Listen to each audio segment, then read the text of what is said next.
What's good? It's Trappin Anonymous. My name is Chris Dow, special edition. This is 100%. And as you know, if you listen to 100% before, you kind of get the understanding of how this journalism is when I tap into the real journalism, concrete. The first 100%, we had Stephen Dominguez. He really talked about his story in the correctional CEO facility, from spending time on one side of the bars to the other side of the bars. And in this one, we have Lucy. I drive past Lucy maybe every day, and I always wonder, what is her story? What brings you here? And in Trappin Anonymous, I try to get as authentic as possible. I try to get the real stories. I don't try to go through none of the commercial stuff and try to create a narrative. I'd rather have your narrative. I'd rather have your story. So that's why we're here today. And as I start this new series, this new season, we have video, we have audio, and let's just do the real journalistic work. That's what I like to call it. So, Lucy, how are you today? Feeling good. Feeling good. Tell me a story. So from the streets, I've been on the streets since 2000, and my mother died September 2016. I ended up on the streets February, maybe around May 2017. So what was in February? February, I was given 4 months. Right. And February was the last time. The ending of February was the last time for me to vacate the premises. Okay. And I was told that if I stayed, that they would call in the marshals and they would have And doing all that, come yeah. out of the apartment. Now, I didn't have the funds per se to like really, Yeah. because they were my mother's furniture, to really get rid of the furniture on time. I Right. needed the time. So it's like, it's either you leave the furniture in the apartment and you walk away, or you kind of work within the time frame. And my friend was there, she assisted me really well, was appreciative of it. We were able to put away the furnitures, get rid of some of them, Yeah. that sold some of them that we didn't really need or we didn't have a place for, and then move on. But then after that, I ended up on the streets. And you said that was 2016. That was, my mother died 2016. I ended up on the street probably about April or May 2017. 2017, and we're in 2021 right now. So you've approximately been on the streets, as you put it, for 18, 19, 20, 21, 4 years. 4 years, off and on, spending time here with certain people, friends here and there. But I can say for the most part, maybe three years or so. I could imagine that takes an insurmountable amount of courage, just to be able to, I mean, New York is cold in the winter. Yes. You know what I'm saying? People are violent. People are like, the streets is just a dangerous place. And for a woman, I could only imagine how you navigate. What is your biggest challenge about living on the streets? Actually, this whole thing has been my greatest fear. Really? It has been my greatest fear, because you move from a shelter place to being totally exposed out on the streets. So therefore, a lot of things kind of rattle your nerves. There's a psych component that also goes along with that, because that's a big safety issue. Yeah, for sure. Where you underneath a roof, you come in your house, you have no problem, though you may have burglars. But on the streets, you are faced with every sort of thing. I don't even like bugs. let alone have somebody walk past me and think that they could, try me. You know what I'm saying? I don't even like bugs. You know what I'm saying? So It's just like, that environment has to test your mind, and I'm guilty of it. I'm guilty of walking past people on the street and thinking they okay, and thinking they got it together, and thinking they're used to it, and thinking, as I'm it's sort of like this selfish sort of mentality, like they'll be okay, they'll figure it out, they've been here. This is just when I walk past, I'm like, they're okay. They don't really, okay, they need $1 or they need this, they need that, or do you want food or stuff like that. But even y'all think of outside the same way I think of outside. You think of being out here the same way. It's the same. And we kind of spoke and you kind of said, you know, I don't like how people sort of act like I don't exist. Yes. It seems like for me, and I can say for everybody else, the same way you express it, we feel invisible. We feel that we don't have a voice. Wow. We feel like our rights are being violated. Wow. And I'm not gonna lie on that, because it's like a lot of times you are faced where underneath a roof you're safe. You don't have to worry about anything. Where it's like you have to worry about each and everything that comes in contact with you. So a lot of the homeless population, I notice, have a huge side component. There's a huge side component that goes along with it because of rejection. Rejection of people as being in this dehumanizing situation where we feel like there's no care, there's no compassion. Yeah. Do you have these moments where you just feel like giving up? Do you have these moments where you just feel like you can't take it no more? Do you like? To be honest with you, it crosses my mind, but it is not something that I really focus on, because every day I develop a plan for myself to occupy my time. I'm aware of who I am, and I think that's the greatest mistake, that some people are not aware of where they are. They get sunk into the depression of being out here on the streets. So it interferes with a lot of their grooming, it interferes with their eating, they end up on substance abuse, which I do smoke my cigarette, which is a substance abuse, but they end up on certain things, which kind of even further pushes them away from taking care of their basic needs. Because it's like, for me, it's like if family and the friends doesn't care when you're in a certain particular situation to come and pull you out of it. It's like for them, they don't feel a sense of anything. Yeah. So they kind of get withdrawn back. When I see you, I wouldn't even think you were homeless. You know what I'm saying? Yeah. I wouldn't even think you look like you still take showers. You look like you still put together. You look like you still have your right mind. You know what I'm saying? Yeah. So when you speak about that psych component, I'm like, you are just, to me, I felt so compelled to speak to you because you were just so unconventional to what I see. Yes. And I sit back, and just to go back to the depression part, I think that I'm depressed sometimes. I think that sometimes it'll be easier to not do this anymore. It'll be easier for me to wake up no longer here than to wake up and deal with the stresses and the things that I gotta deal with back in my home. Okay. But it's like life has its ups and downs. Yeah. There's nothing in life that doesn't coexist. A positive doesn't coexist without a negative. Absolutely. So therefore, it's like if you're aware of the negative, you can handle the positive. Yeah. It's when we kind of have things where,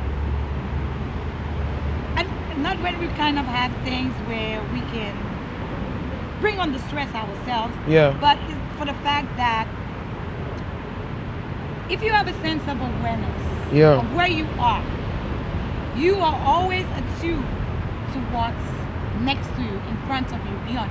You always anticipating something. The thought is always going along that journey. Yeah. So therefore, your interest is going to be on, as you walk through that journey, whatever comes into that awareness, and then you make the connections as you go along. I saw you writing. I saw you writing on your notepad when I approached. Would you like to share, like, not verbatim what it says, but just what are these things that you write? I like to write because I call it my OCD. It's an obsessive compulsive disorder, but it's exactly what keeps me calm. Right. Because I see a lot, and there are times when you cannot speak, and there are things that, because I'm also on a spiritual journey, there are things that God allows me to see to make the connection with, because I was once underneath a roof. I had a job, a great job, and now I'm out here on the streets. So I'm making that connection with what it is that is going on that impacts us in the way to kind of like have us out here on the streets in critical conditions that we are. So being that I have a nursing background, that also helps, and that's a lot. But I am not a foreigner to the depression. The only thing that the things that I believe will create that type of circumstance for me, I take care of it before it becomes a problem. What I really hate is the fact that sometimes it's like, because some of us are out here homeless on the street, some people offer you food from their mouth. Oh, wow. I really hate that. Some people look at the fact that automatically they stigmatize you and they have stereotypical behaviors where they assume that you're smoking the crack pipes, you have a serious drug addiction, or maybe that you're seriously, some of them are ill mentally, but you have a mental illness that they cannot approach you to extend a hand. Wow. And I always say to people, please don't give people food from your mouth, because if it is something that you wouldn't eat as a person, you shouldn't offer it to any homeless person. $1, even if they may be on substance abuse, they need to eat. And some of them, and then I'll tell you the story about myself. I have never been a smoker in my life. Wow. But I ended up on cigarettes. I don't recommend it to anybody. But it's like I do it for particular reasons and for particular purposes. I'm never going to promote it. It's not a great thing to do. So please don't take my word for that.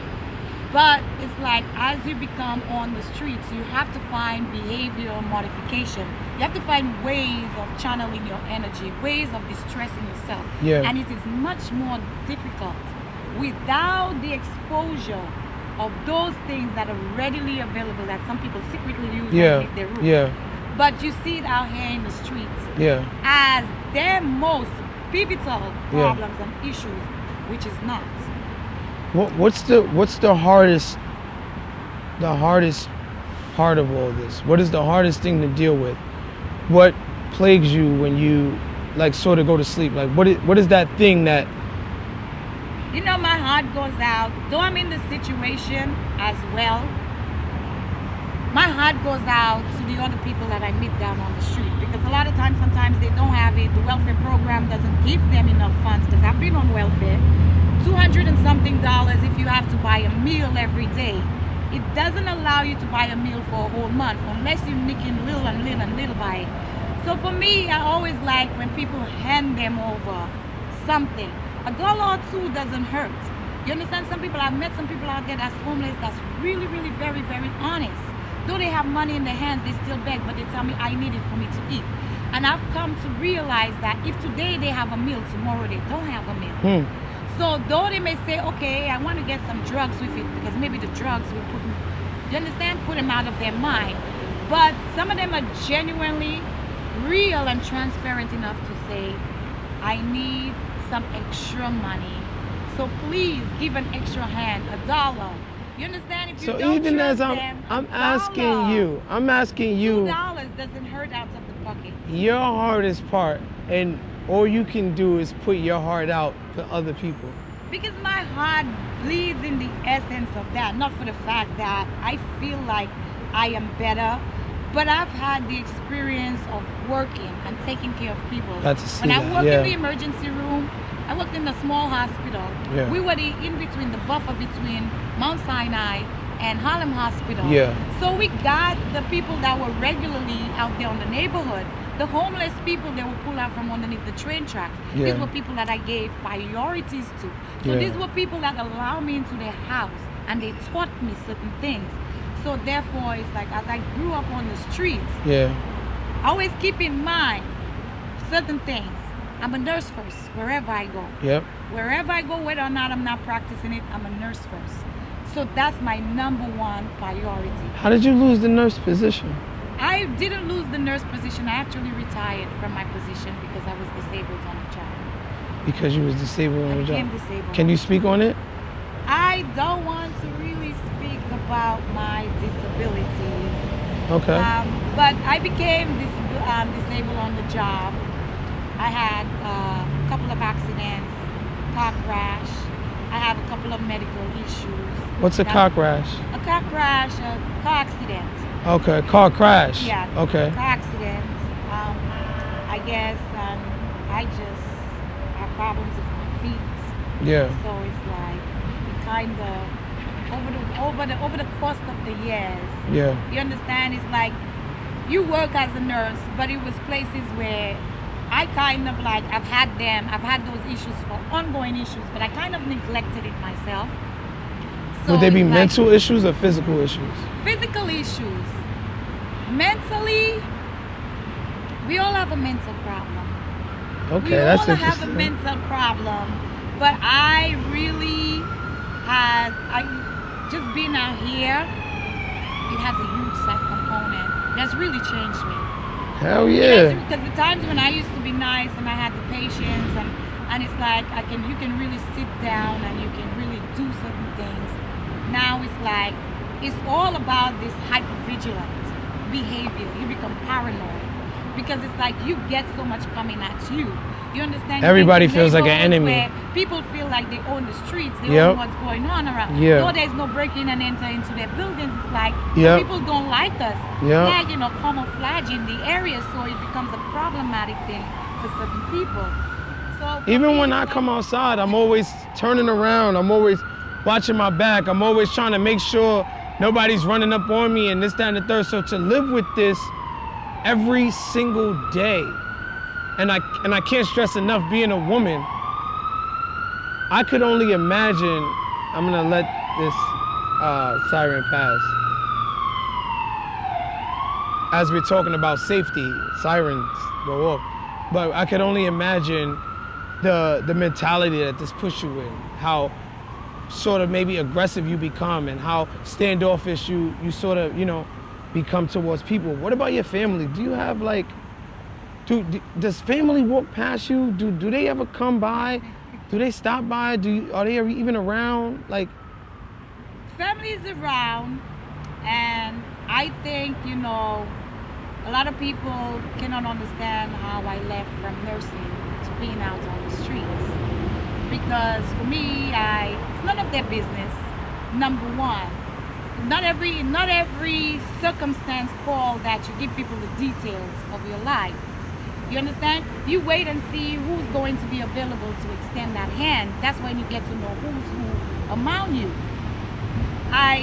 First, when I was out on the streets, I met a few family members, not direct family members, like relatives. They assisted me very well. They got me up on my feet. They got things going for me a little bit. But then it also poses a huge problem in your life, because when you leave the street and you come into their home, there's a type of control that automatically people think that you cursed, you're out there on the streets, that you are no good person. They want to take you to church, you have to follow their rules in their house. They want to infringe on your rights. And I had a problem with family members where there was too much advice, too many things that I cannot take.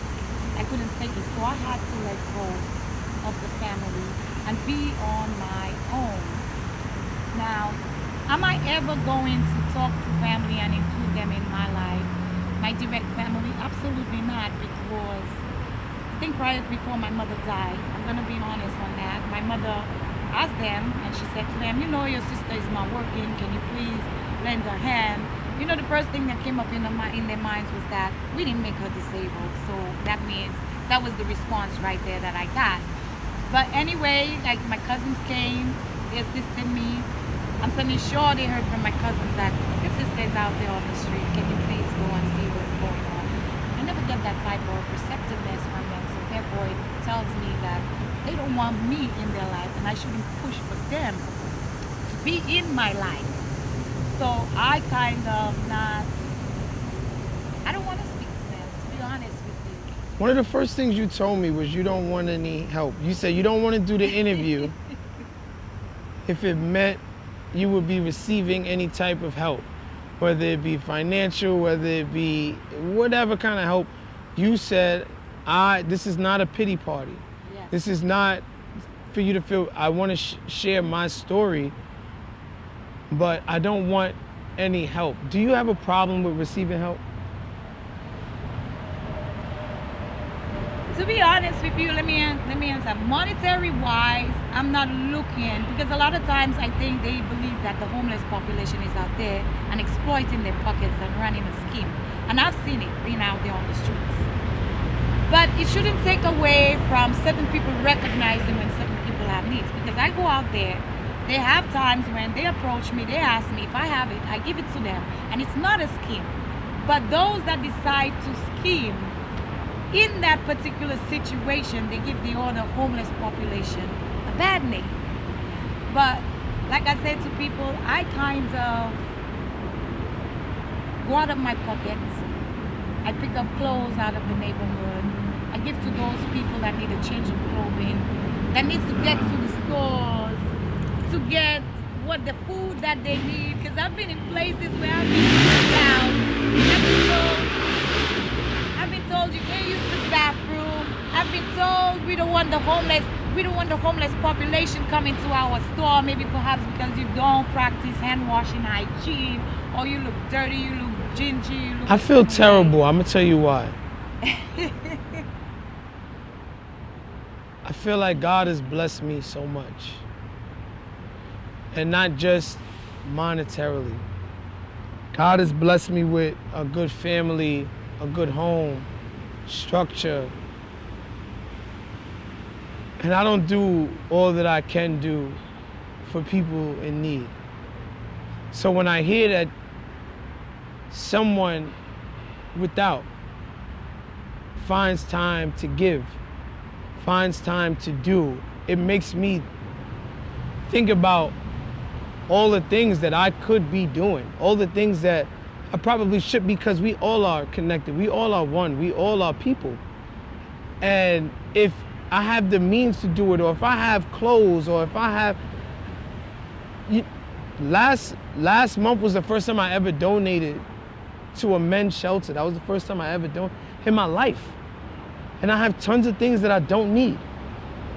And I don't find the time to look out for somebody less fortunate than I am. You understand what I'm saying? But the fact that you find the time and you don't have all the resources, you don't even have much to give, it shows me how much that I can and still don't. What is something that you need? Something that I need, I'm gonna say it again, is pretty much, I like to get clothing. It has to be clean, and it cannot be clothing that's like really stained and really, because it's like, for me, if you still look a certain way, you know, the clothes wrinkle and it's full of stain, just because they are homeless doesn't mean that they have to carry. Something that looks appropriate, and they can have a change of clothing, and they can be able to be out there socializing, going to the stores, buying their food.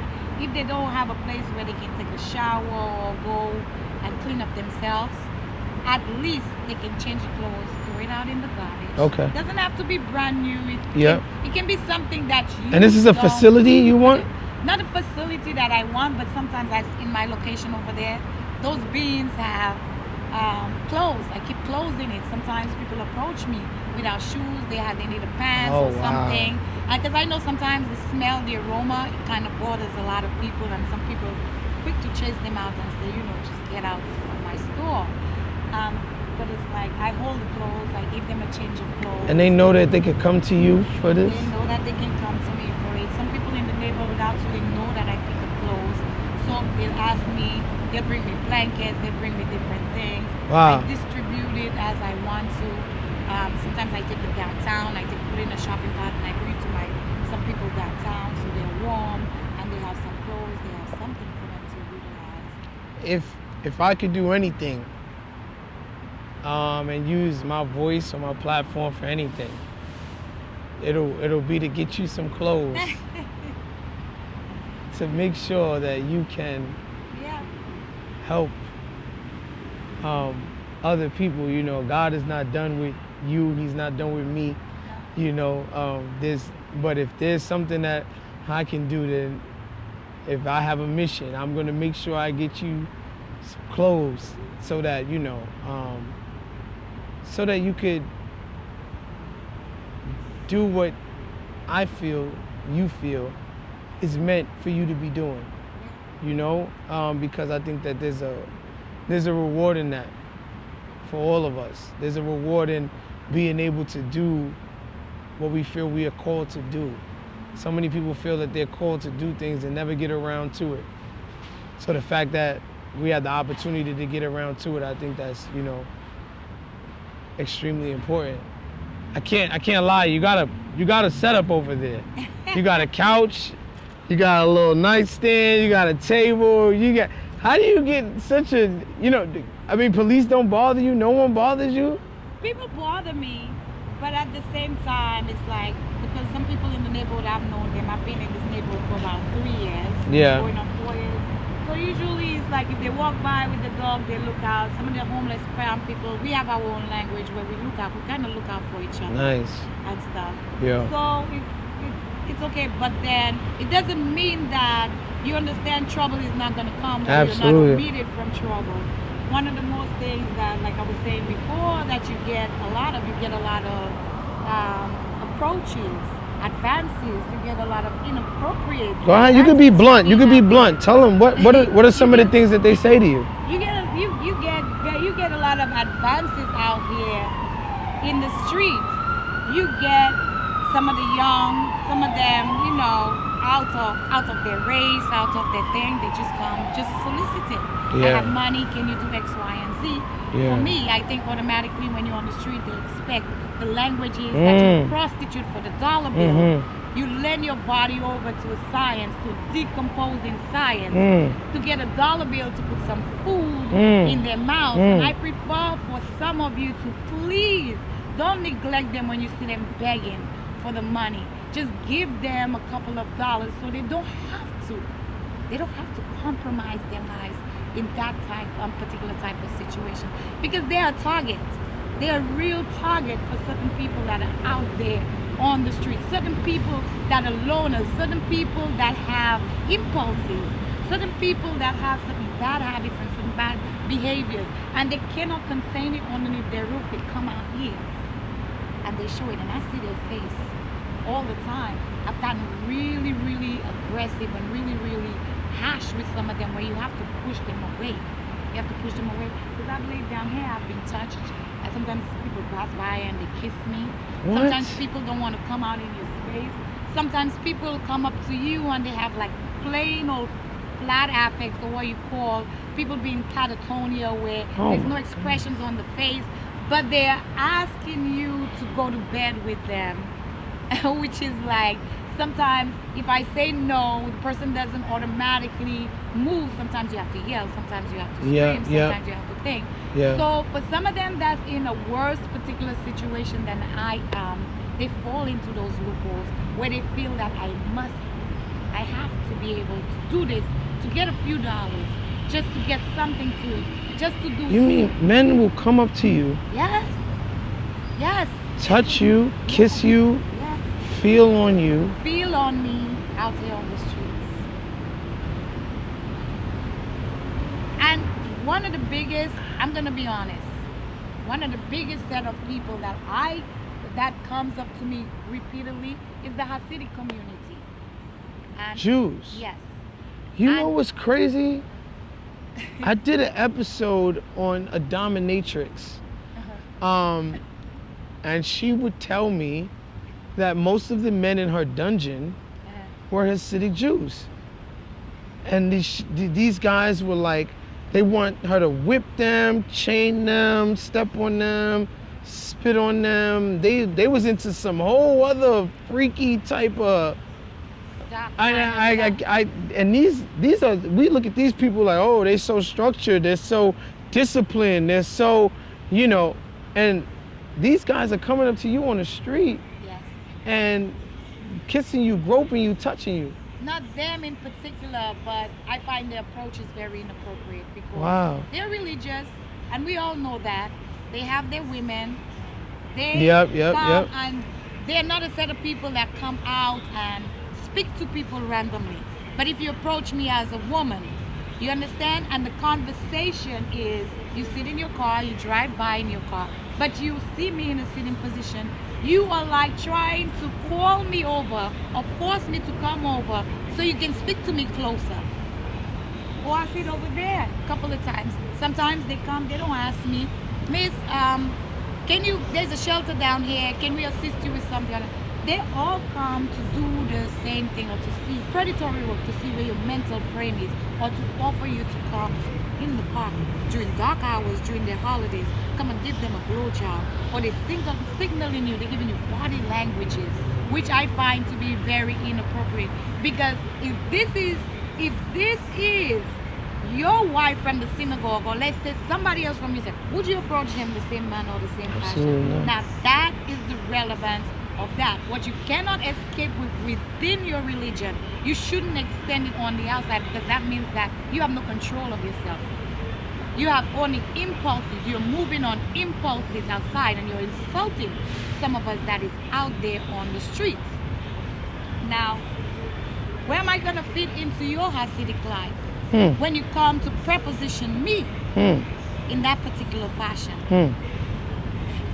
Can I move over into your house with your wife and your children? Yeah, let me come. Okay. Give me a key. let me go in the fridge. So therefore, if you have a wife, and I'm certainly sure, I'm gonna be bluntly honest again, the sex life is full, because you have a baseball field, a basketball field full of children. Why do you come out of your religion to solicit? What's missing within your life? What's the escapism that you want to convey to me as a black woman? You understand? When really and truly, you'll never, in your uniforms, you'll never walk down the street hand in hand with me and show me off and say, hey, this is my wife. You only want me in private. You only want me. First looks that's going to come up to me, she must be a prostitute. Because that's the expression that is going to be within them, from the Hasidic community, that they are going to walk around and release that aroma and let everybody know. Yeah. So therefore, why come up with the inappropriateness and ask us to do things that are not allowed within your religion? Because if you go to your Hasidic women, there are certain sexual practices that they do not engage in. Yeah. So therefore, they consider it a sin, right? And if they consider it a sin, why bring it on the peripheries, on the outside, and ask some of us to do it for a few dollars? Yeah. A few dollars? Yeah. What is do you have any regrets in life? Do you have anything that you wish you would have done differently? Do I have any regrets in life? You know, once upon a time, I had a few funds. When I was out there homeless, I had some money, a little bit of money stashed out. You know, quarantine, I wasn't, kind of didn't foresee it, unless it was like nearby. Yeah. It was really nearby. So it's like, I went and I splurged the money, and I used the money because I was not feeling well. I used the money randomly. I could have gotten an apartment, I could have made a sacrifice, I would have been underneath a roof at that particular time. But that money is gone. And I always said to myself, when it is gone at that particular reason, I'm not going to knock myself down and say, okay, I should have made a better decision, because I wasn't feeling well. So it's like, if I say that and I continuously say that, it becomes something. You understand? Yeah. All the other characters that comes with that, the grief, the depression, and everything follows and ensues. You gotta kind of like just... Right. So you just have to accept things for what it is and move on from that situation. You have any children? Yes, I do. I have actually one child. If she sees me on camera, she'll actually be shocked. Why would she be shocked? She doesn't really know that I'm in this situation. Really? No, she doesn't know. She's a young adult. She doesn't know that I'm in this situation, but it's okay. At this particular time, I think she has reached a level of understanding. Maybe she may have an inkling that I'm in this situation. Yeah. I have not disclosed this information to her because I don't want to become dependent on her way. Wow. I feel like it's going to impose on her rights itself. She has a life to live. Yeah. So for me, it's like it is better for her to kind of like focus on herself and not focus on me. What's something that you would tell her? What's something that I would tell my daughter? Like I always said to my daughter, no matter where I go on in whatever situation that I'm in, I always want her to make me proud in this world. Meaning that she goes to school, make me proud. Make me proud, because my whole entire life was my focus on my daughter. You know, I don't want to say, make it seem like, you know, just because I spent a lot of money, I invested in her, that she's supposed to. But at least have a reflection, not for me, but for herself, because it's going to be what she will hold on to as she proceeds in life. So of course I am going to, as a parent, I'm going to also enjoy that with her, because that was my whole kind of upbringing, to her, to raise her within herself, to grow within herself. How old is she? She's in her 20s. 20s, Yeah, okay. she's in her 20s. Wow. I mean, I've never really spoken to someone from this perspective. I think there's so much to learn from you. I think there's so much to learn from your story.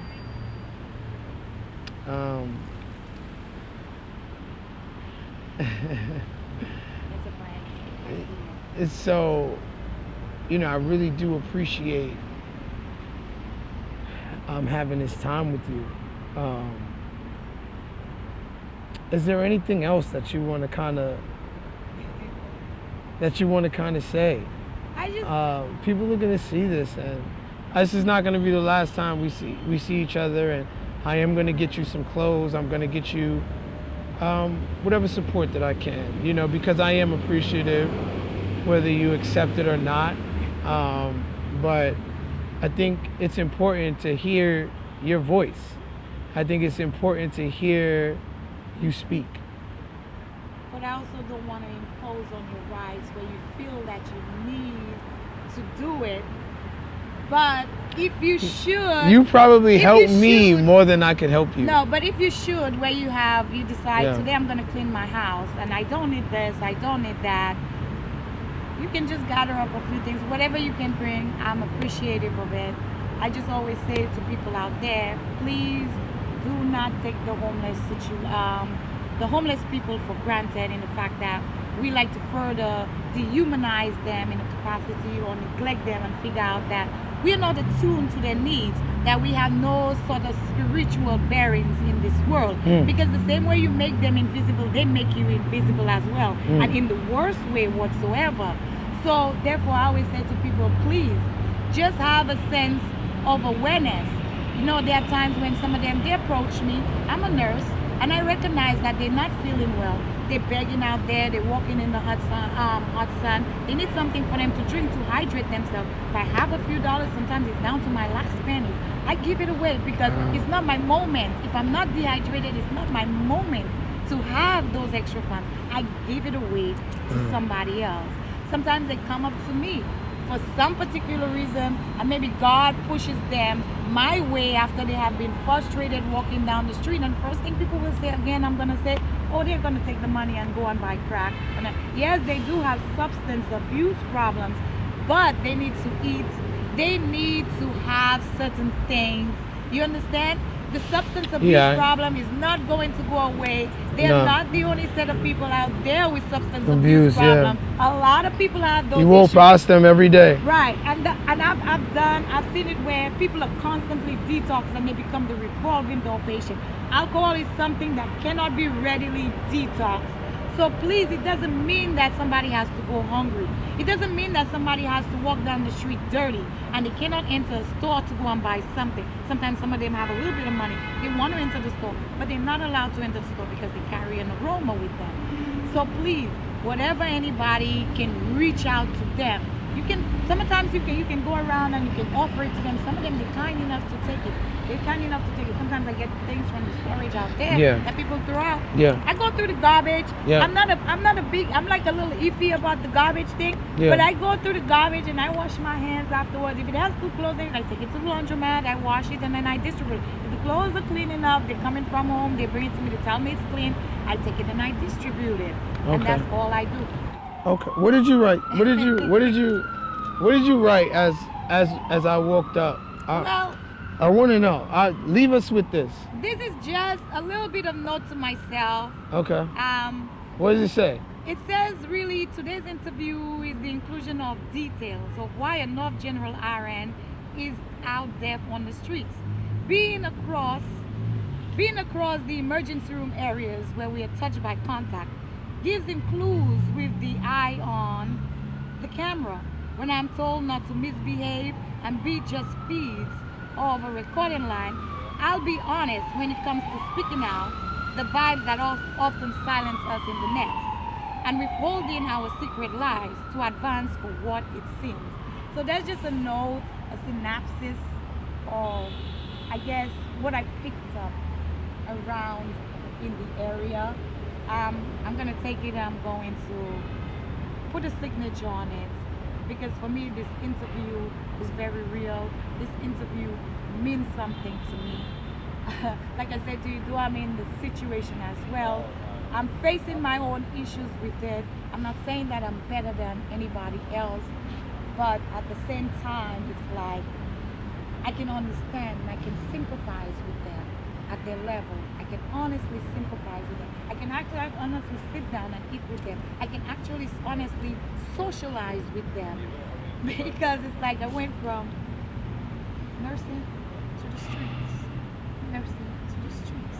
I've had all my properties removed out of my hands. I've had all my papers withdrawn out of my hands. I can relate. I've had my identity stolen Yeah. from my hand Yeah. and given to somebody else, where people question the fact that no, she cannot be a nurse. Yeah.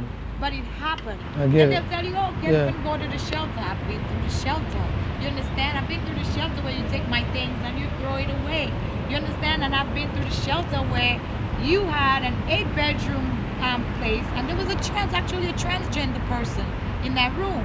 It was a man transgender to a female, and I didn't appreciate the fact that the person was there, because I don't want to say a he. They may feel offended with me saying it on camera, but it was very inappropriate to put him mainstream, because for all I know, his private parts could still be there, and he was just growing just the breast.